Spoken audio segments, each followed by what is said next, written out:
So many of you are guests this morning, and you can see that up front we have some pretty unique decor. We don't normally have cacti in our church as decoration, but this is a special season for us, as it is for many churches. Lent is a season that historically the church has used to prepare our hearts for Easter. And so we don't just burst into Easter. There's actually an intentional roadway that we have. And that roadway heads through Calvary, heads through Good Friday. And we embrace the 40 days that represents Jesus wandering in the wilderness. And that's what you see here, is depicting wilderness.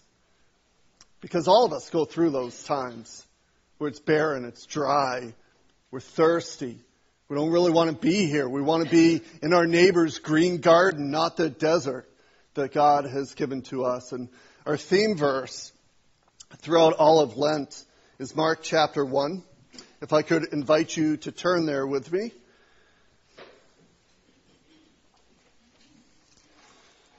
Mark chapter 1, I have come to find this amazing contrast. So like your life and so like my life in many ways. Mark chapter 1, beginning in verse 9. The first half of it is awesome. The first half we want to embrace. The first half makes us happy, excited. But there's a second half to the passage too. Verse 9, at that time Jesus came from Nazareth in Galilee and was baptized by John in the Jordan. As Jesus was coming up out of the water, this is amazing. He saw heaven being torn open, and the Spirit descending on him like a dove. And a voice came from heaven. You are my Son, whom I love with you.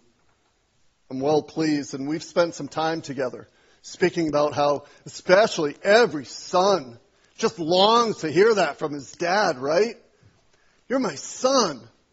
My son's name is Ethan, and Ethan carries my last name, which you can imagine for my father, his grandfather, is an important thing. It's a Littlefield name that's going down. In fact, Ethan is the only grandson that has the Littlefield name. The others have my sister's name, which isn't quite as cool as Littlefield. But the idea for a son, you're part of my lineage. You're part of the heritage that's come before you. You are my son, and I love you. That's amazing. But God, the Father, even goes on. I'm proud of you. I'm pleased with you. Have you ever had that time with your dad? That special moment? If you haven't, I promise you, you long for it. Your heart longs for it. Dads, if you've never had those moments with your sons, you're my son. I love you. I'm proud of you. No matter what happens in life, I'm with you. What a tremendous moment. But that's the first half of the passage. Because in verse 12, we read at once, the Spirit sent him out into the desert, and he was in the desert 40 days, being tempted by Satan. He was with wild animals, and angels attended him. That word that Mark chooses to use here about the Spirit sending Jesus into the desert is a pretty strong verb. It's one your English teacher would like, rather than that generic, he went or he was sent. It's actually drove. That the Spirit drove Jesus into the wilderness. And so we've been asking the question, is that good? Is that bad? What was that like? Does God send me into the wilderness? Does he drive me into the wilderness? What sustains Jesus? What sustains me during these dry times? And this morning we're going to look at the fact that wilderness time is often a time of doubts. Doubts. There's lots of examples of doubting. I haven't watched America's Funniest Videos in quite a while. But this week I said, you know what? It's been about 12 months since I've seen these videos. I want to pop back on. What do you think when the old man is about to take that step onto the skateboard? Oh, no. No. Don't do that. Or what do you think when the big guy that has no business on his roof with a sled is about to jump off the roof onto the sled? You think, oh, no. Or the young kid who just found a llama and he's beginning to scooch the llama's butt. And you think, no. Because all these videos play themselves out, right? The thing that you kind of fear, the old man wiping out, the guy on the roof absolutely missing the sled and just tumbling off, or the llama turning around, giving the young boy his best llama loogie that he could concoct. They all play out, but in those moments, you have that doubt, right? This isn't going to go well. Somebody's going to get hurt. This is not going to be as fun as you might have thought this was going to be. We have moments of doubt. I don't know about this one.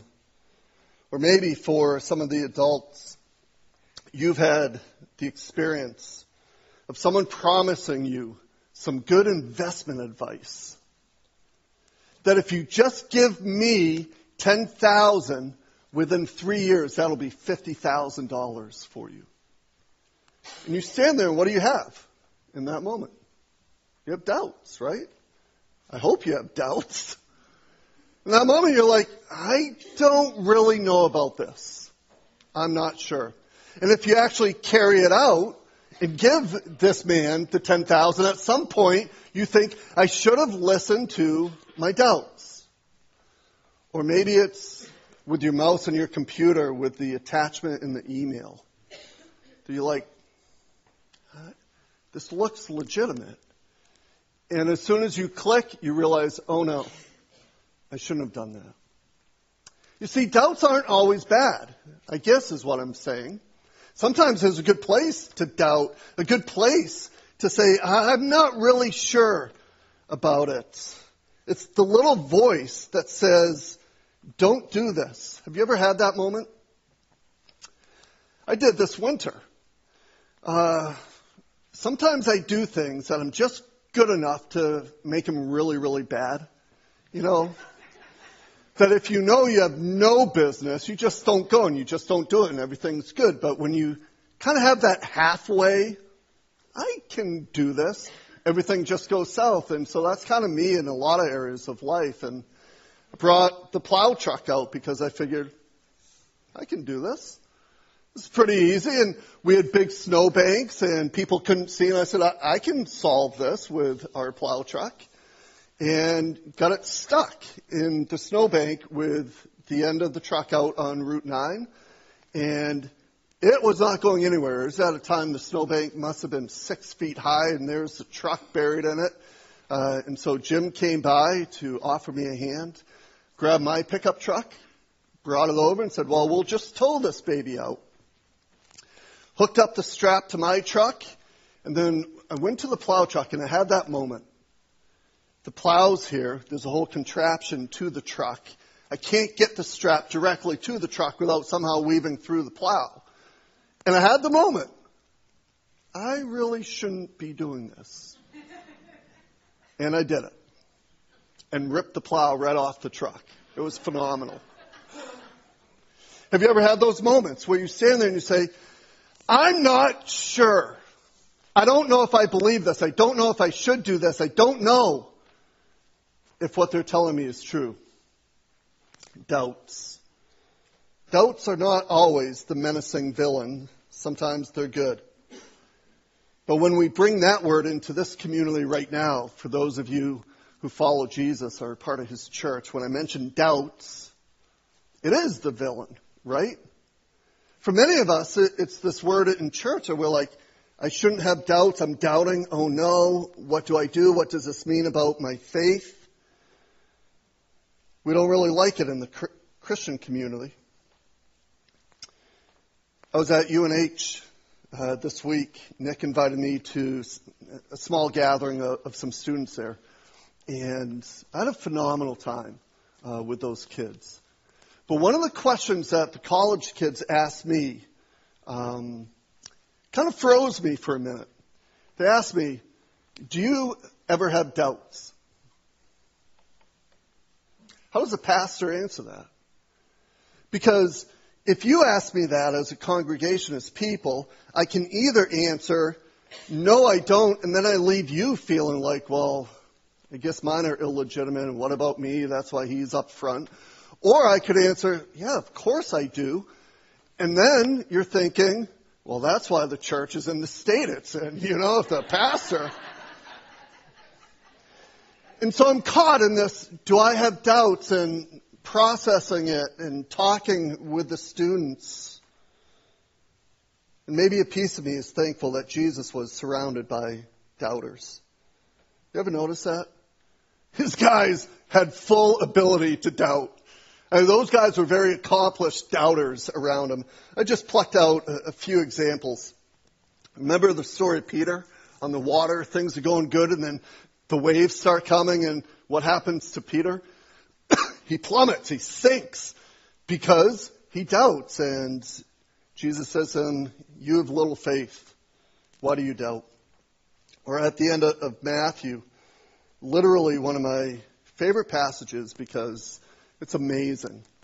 Jesus has been resurrected. They killed him. They buried him. He's now alive. He's appeared to hundreds of people. He's standing there in front of these people, the resurrected Jesus. And in Matthew 28, we read this account that they all gather on a mountain. This is right before the Great Commission. And then it says, when they saw him, they worshiped him, which I'm like, yeah, that's great. Of course they are. But some doubted. What? How can you doubt when the resurrected Jesus is right in front of you? Because we have an incredible ability to doubt. Well, the last one is a guy made famous from doubts. You know his name, right? Thomas. He says, unless I see the nail marks in his hands and put my finger where the nails were and put my hands into his side, I will not believe it. So, I don't know if you've ever put on your swim trunks and dove into some murky water, not really knowing what's in there, but that's what I'm asking you to do today. We're going to dive into some murky stuff that has to do with doubting and questions and what does God think and what about us. And it's not always going to be clear. And if I need to apologize, I apologize for that. It's a little bit murky. But I do want to try to clarify for you. What's the difference between questions and doubts?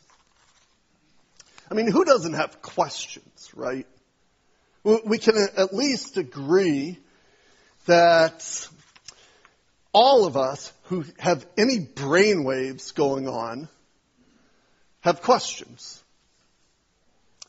Is what Jesus dealt with in demon possession the same thing I see in mental illness?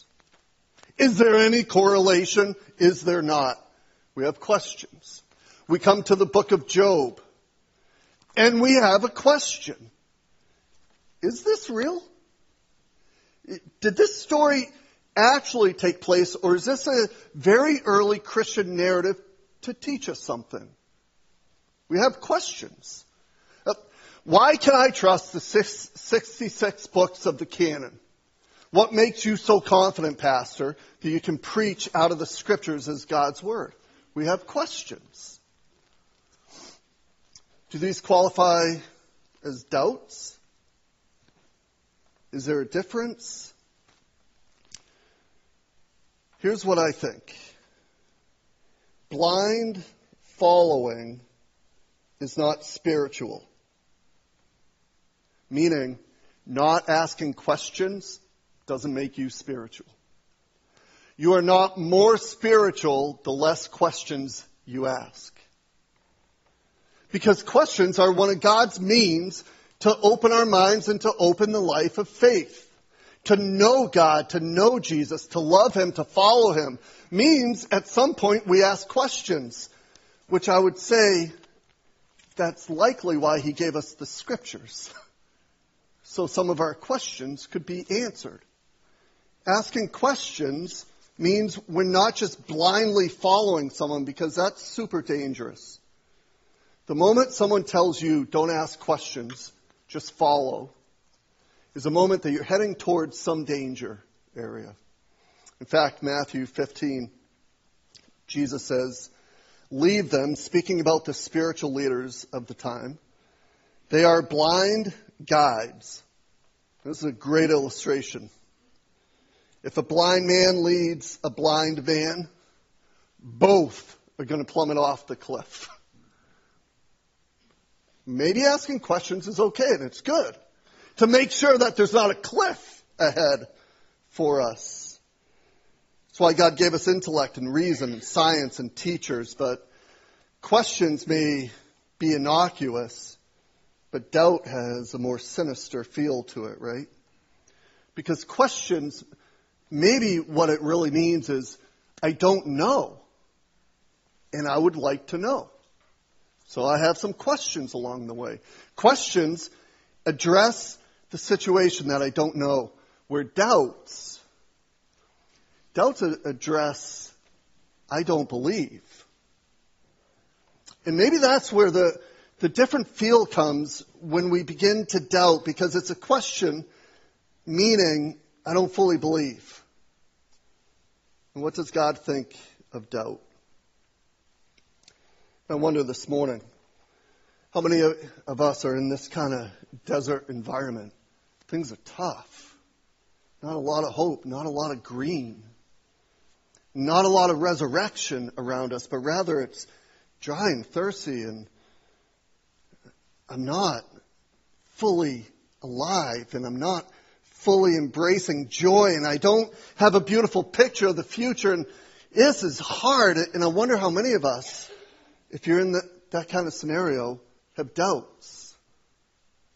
I don't know whether or not I can really believe. It's beyond questions here. It's heart issues.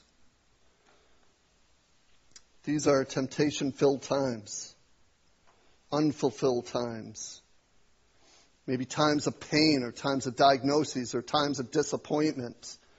These are the times that doubt tends to raise its head. The Israelites had the same experience as they literally walked through the desert. This is what happened to them. They leave Egypt, all the oppressors. They had been just absolutely squashed for hundreds of years. Finally, this guy Moses, God speaks to him. Moses comes in. I'm going to free you. Pharaoh says, oh, no, you're not. They go through all sorts of plagues. Finally, the firstborn in Egypt is killed. The Israelites paint the blood on the doorposts, and the angel of death passes over the Israelite houses that have that blood. And now Pharaoh says, just leave, please go. And they give him all sorts of treasures. Moses leads the people out, and you would think at that moment they're going to be confident. God is going to come through. Look what he did. He delivered us. God's a deliverer. He's got my good in store. He's got my future outlined. Yes. But they don't, because at the first sign of trouble, when Pharaoh makes a decision to chase them, this is what happens. They said to Moses, was it because there are no graves in Egypt that you brought us to the desert to die? What have you done to us by bringing us up out of Egypt? Didn't we say to you in Egypt, leave us alone, let us serve the Egyptians? It would have been better for us to serve the Egyptians than to die in the desert. That's a lot. When the blessings are flowing, when all is good in the world, you're not going to struggle with doubt. You don't often struggle with belief. God is good. He's a blesser. We have prayers of joy. But when your child is suffering, when your spouse dies of cancer, when you lose your job, when your best friend abandons you, when you don't know where your next meal is going to come from, don't you begin in those times to lose some confidence in God and His promises? And doubt begins to creep in.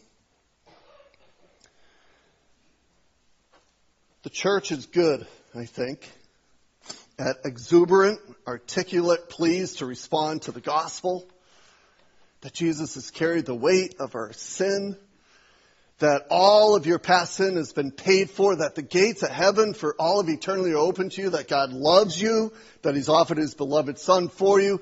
So come, respond in faith. And I think we do a very good job at that. And it's probably why new Christians thrive, and they're alive. It's full of joy. And it's great. And that's not what brings about doubt. But rather, it's when we finally get to Jesus' words that this journey is going to be about carrying crosses. And the heaviness sets in. And I mean, this life isn't going to be all good now that I'm following Jesus. And it's not going to be all happy. And there's a cross, and I don't know it's totally legitimate, so forgive me if it's not totally legitimate. But perhaps cross is not meaningful to us. Some of us are probably wearing it as a decoration this morning. What if Jesus said you're going to carry your gas chambers around with you? What if Jesus said, just make sure you bring the firing squad with you every day? Because that's what the cross is representing. This issue of death. I want to invite you to turn ahead a little bit to Mark chapter 8. I simply want to step through some of this so you can see it. We're going to land eventually in Mark chapter 9.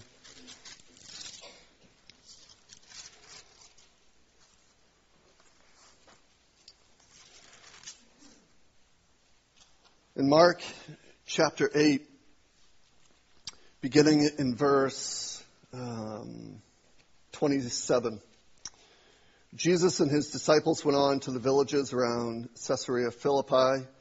On the way, he asked them, "Who do people say that I am?" Well, they reply, "We got some New Testament characters, some Old Testament characters. I mean, people saying all sorts of things about you, Jesus." And then verse 29, "But what about you?" he asked. "Who do you say I am?" And Peter answers, "You're the Messiah. You're the one we've been waiting for. You're the Christ. You're the coming King. You're the hope of all of Israel. You're the one in whom we put our trust for all the future. Everything's going to be good because you're here, Jesus."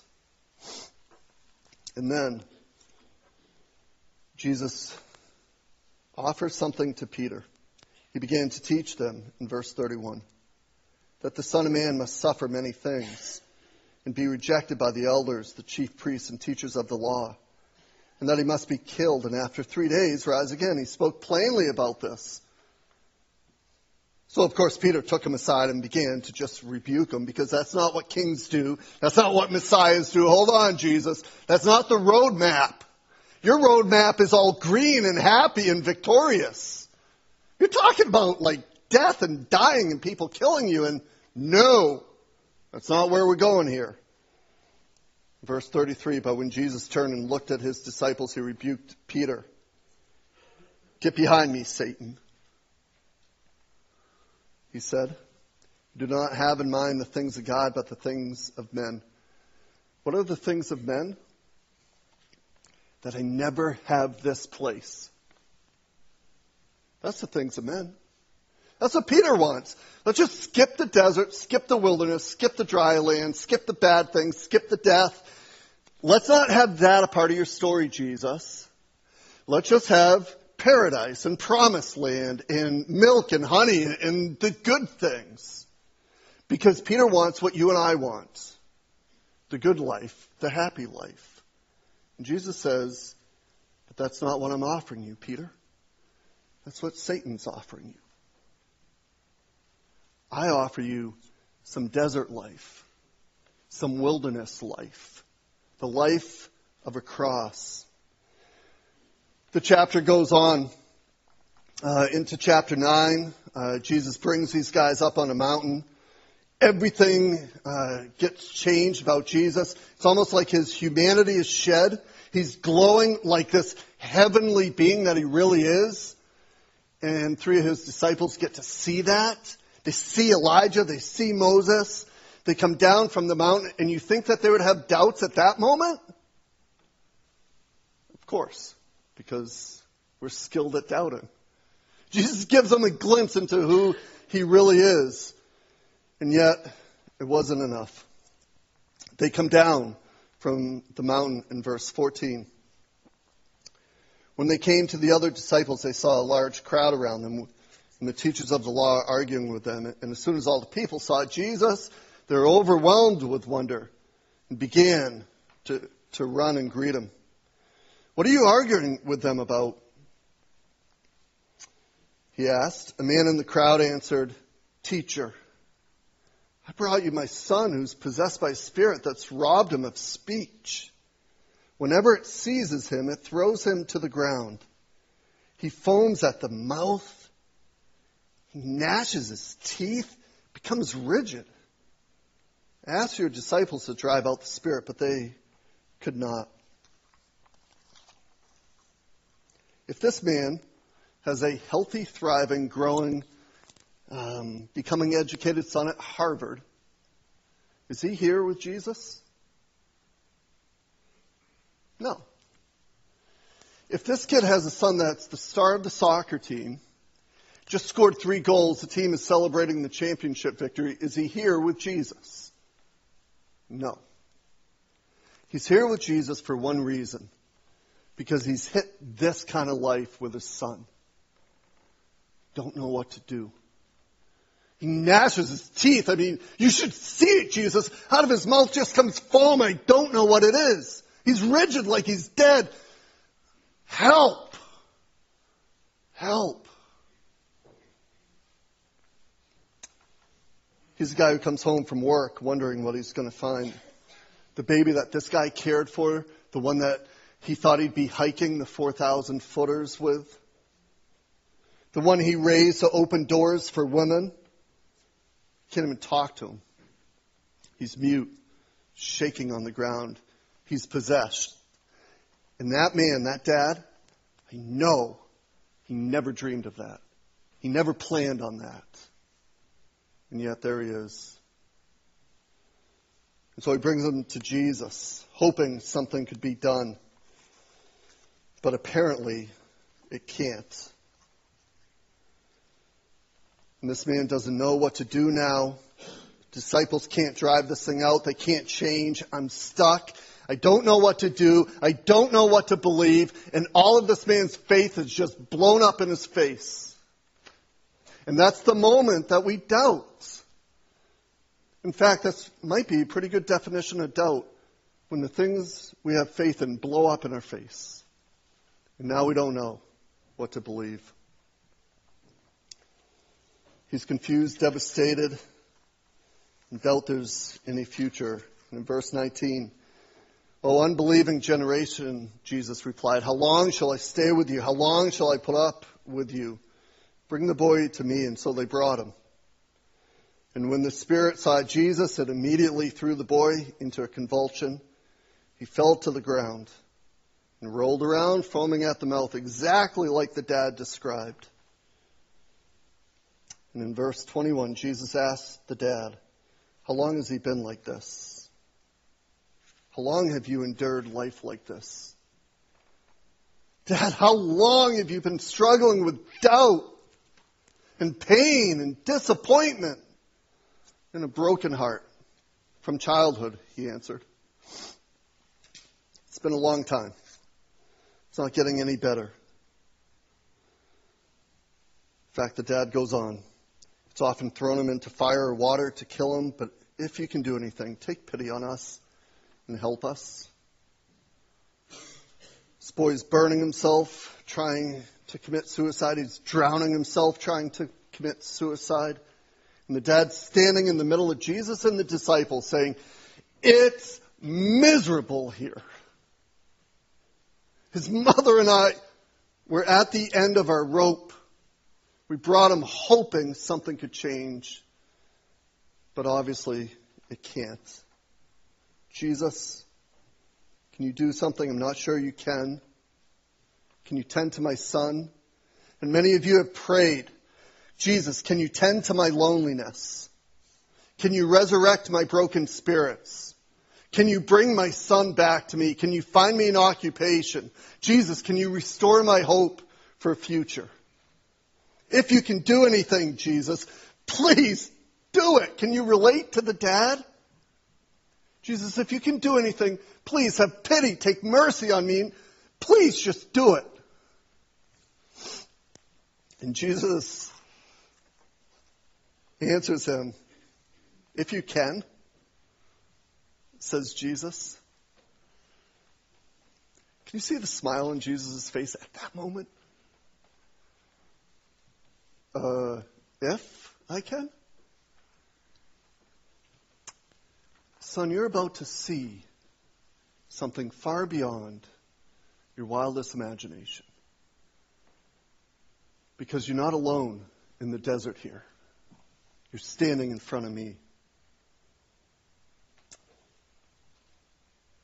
Verse 24.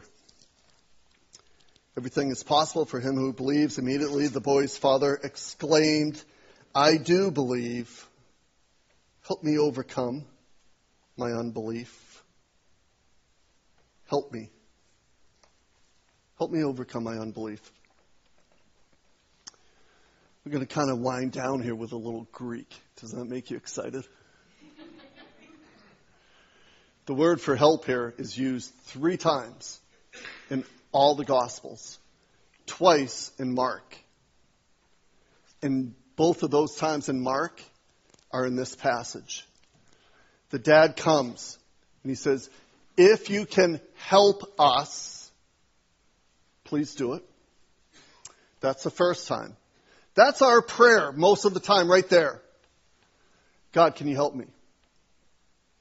Help me, help him, help her, help them, please. Right? I mean, you can fill in the blanks on how that prayer goes, but that's essentially how we pray. Jesus, here I am. I'm in prayer. Please help. Fill in the blank. And that's what the dad does the first time this word is used. Help us. Help me. Help him. And then something happens in the presence of Jesus, where the next time the dad uses that same word, he's got a different view in mind, doesn't he? Because he says, help me overcome my unbelief, but really it's help my not believing. That ultimately, the thing that Jesus brings is the gift of faith. And I don't want you leaving today thinking, well, if Jesus is here and now I change my prayer, I can speak some magic words and my genie God is going to give me anything I want. It's not what Jesus is saying. What he's saying is sometimes we need to lift our eyes up from the problems that we're having into the desert to see my relationship with Jesus. Because at the end of faith is not an outcome. And I think I'm being biblical in this. At the end of faith is not an outcome.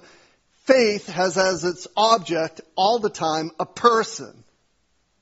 That Jesus is faithful. I don't know how tomorrow's going to be for you. I don't know how this trip in whatever wilderness God has brought you to is going to end. But I do know this. Jesus is faithful. You can trust him. And as you have doubts, you can pray the same prayer that this dad learned to pray. I believe, help my unbelief, Jesus. In fact, I wonder if the dad, if he was a conservative, congregational minister kind of guy, and was just like, yeah, I believe. Help my unbelief. Or, if he was more like, yeah, yes, I do believe. Just help my unbelief. Because you can both believe and have doubts at the same time, and Jesus can help that. It's not all or nothing, guys. Do you know Jesus as a faithful partner with you through the wilderness? Do you know him in the midst of your problem? And it's not that your desert doesn't matter. It does. But the object of faith is not an outcome. Ultimately, it's a person. And I guess that's what doubt is primarily about, too. About a person. We're going to invite Bruce up to pray in just a moment. Then we'll have you come forward for communion. We have our communion elements in the desert for a reason. Because you can meet Jesus, and God may have fantastic plans for you right in the desert. Sometimes God's best work is not in the happy times, but it's in the tough times. And so we're going to invite you to come, to express the same prayer. But maybe that's a very appropriate prayer for some of you this morning. God, I believe. Help my unbelief. Would you move me? God, would you heal my heart? Let me see Jesus. Let me believe that He's got my best in mind. And above all, and you guys sang a beautiful song to open us up today. It is well with my soul because ultimately the story has eternity wrapped right in it. I don't know what these days are going to bring for you, other than I know there'll be crosses for you to carry each day. But on the other side of the cross is a resurrection. And it's a resurrection that's not just for these days, although it is. It's also for all of eternity. May your prayer coming to the table today not be, help me, help them, but may you find yourself praying, help my unbelief. Change me, Lord, even in the desert.